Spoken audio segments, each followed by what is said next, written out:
Hillary Clinton says she's, quote, very confident about her campaign, but her latest poll shows her losing a third of her support since July, with the biggest loss coming from women. This is Special Report.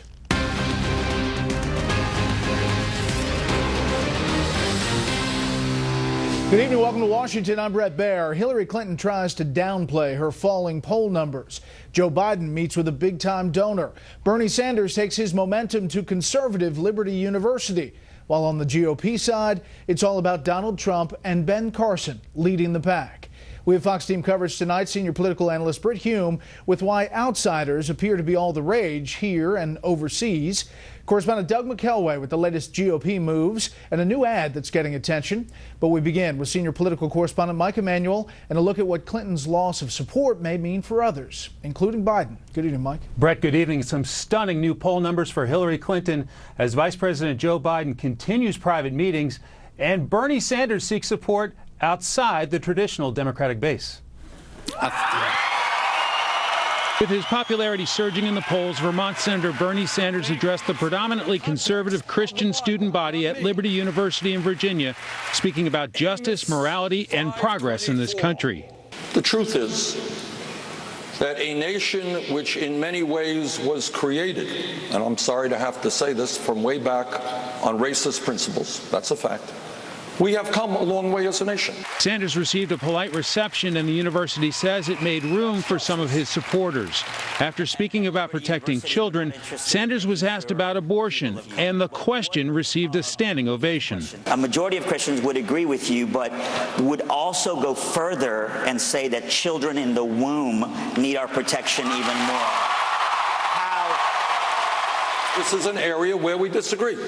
I do understand and I do believe that it is improper for the United States government or state government to tell every woman in this country the very painful and difficult choice that she has to make on that issue.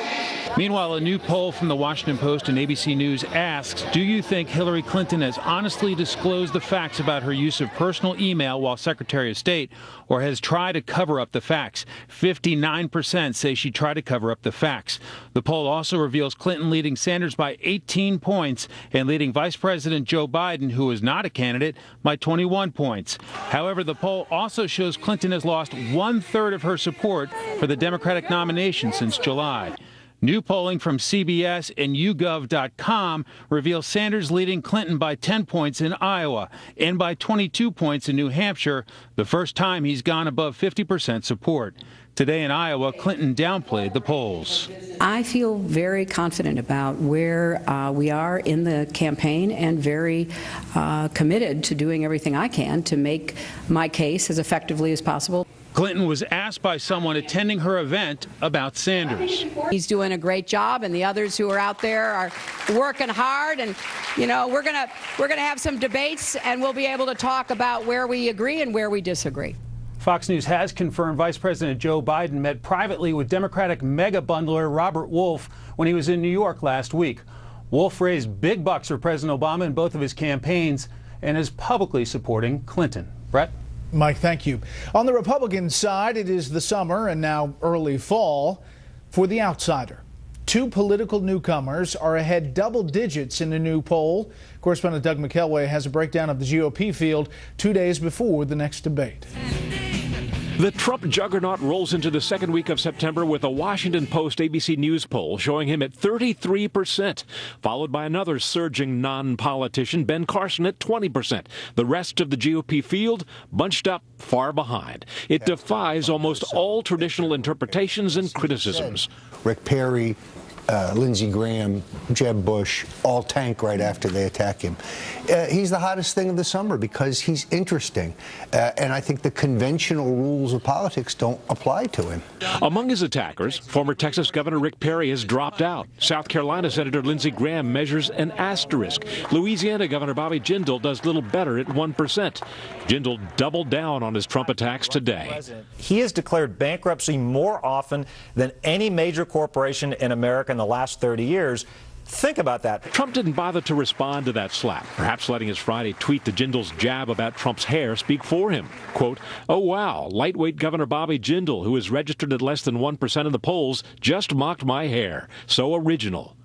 Other rivals appear to have learned some hard lessons from attacking Trump. Ben Carson apologized Friday for, quote, taking the bait and questioning Trump's faith. No, I think I did slip, and that's why I apologized. Ohio Governor John Kasich is avoiding any Trump comments at all.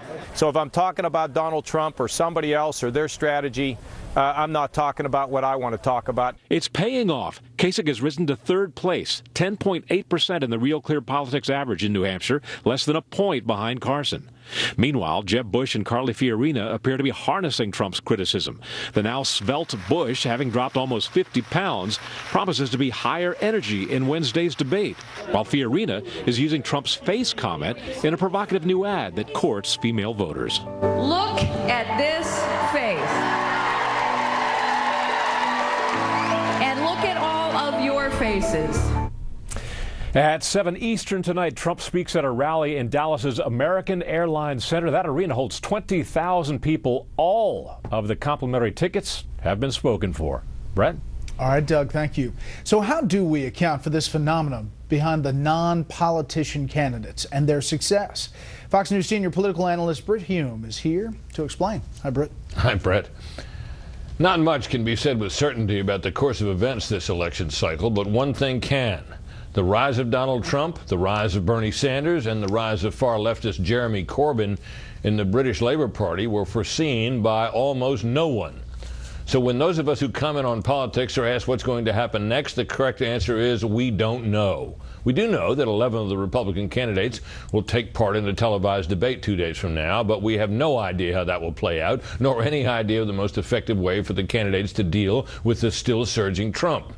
He seems to defy all laws of political gravity. He says outrageous things about other politicians, sneering at John McCain's war record and Carly Fiorina's face, for example. Then he tries to claim he did not say what he plainly did.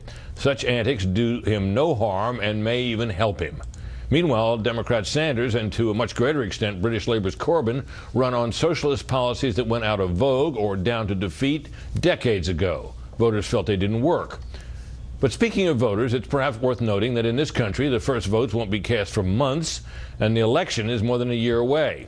Maybe by that time, the political laws of gravity will be back in force. For the record, however, that is not a prediction. Brett? You know, a lot of this is anti-establishment. And as you look at the two parties, Republican and Democrats, the establishment of both parties, which party is more worried from the establishment point of view? The Republicans about Donald Trump, or the Democratic establishment about Bernie Sanders? I would think that at both party headquarters they're wearing their clothes out from the inside.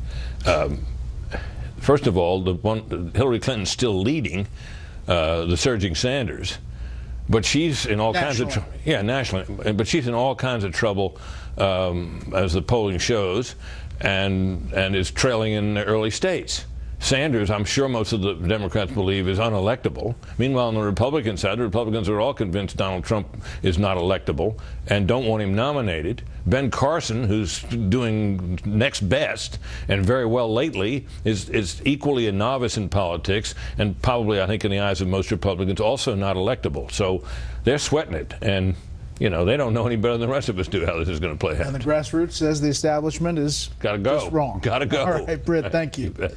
A down day on Wall Street today. The Dow down 62 points. The S&P 500 lost 8. The Nasdaq off nearly 17.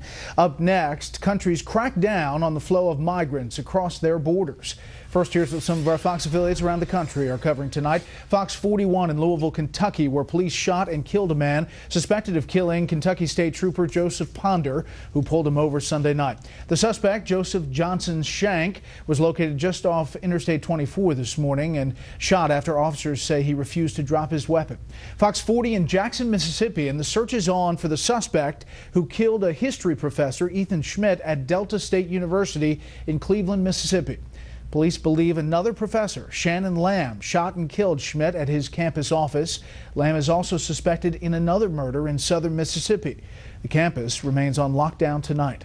And this is a live look at Phoenix from Fox 10, our affiliate out there in Arizona. The big story there tonight, the arrest of 3 teenagers who police say are not linked to a recent string of freeway shootings, just copycats. Sheriff's deputies say the 3 were arrested after admitting to flinging rocks at cars.